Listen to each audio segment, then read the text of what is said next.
Types of estimates. The first out of the six is actually the preliminary estimate or the approximate estimate.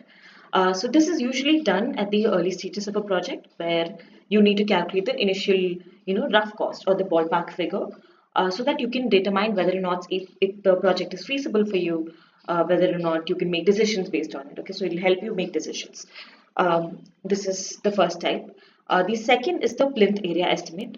So how do you do this? You basically take the plinth area or the basic area on the floor plan, and then you multiply it by the rate of a similar project in the same locality. Okay, so there's a residence in the same locality that you're planning to build a residence. You look at it, take the total area, and if you're looking at say 1,000 square feet house, you'll automatically look at 1,000 square feet house in the same locality and get the approximate rates of it and multiply it. Just again, this is also a very approximate type of estimation.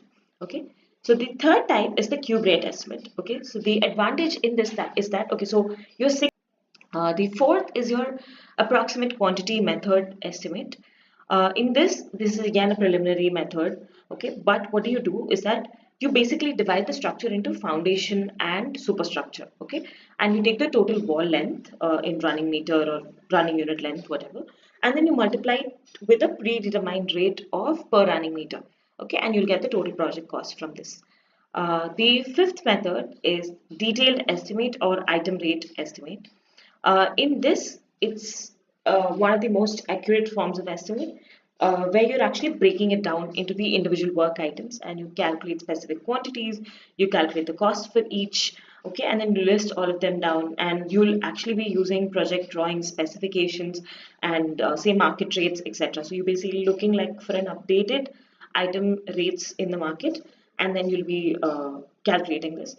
This is very essential if you want to tender or if you need some technical approvals. Your detailed estimates or item rate estimates are very necessary, and it also makes project management much easier. Okay. The last type is the revised estimate, which is basically an updated cost, estimate. Okay, so you look at the preliminary estimate, and then whenever you get new information or whenever there's a condition change, say for example a particular materials cost has risen in the market, you automatically replace it. Okay, and then you state the reason for why you're replacing or why you're varying it, and then you add in. Okay, so whenever new data becomes available or new conditions emerge, you automatically change your estimates, and then you reflect a more accurate picture of what's going to be the expenditure, and it'll help you guide your future actions.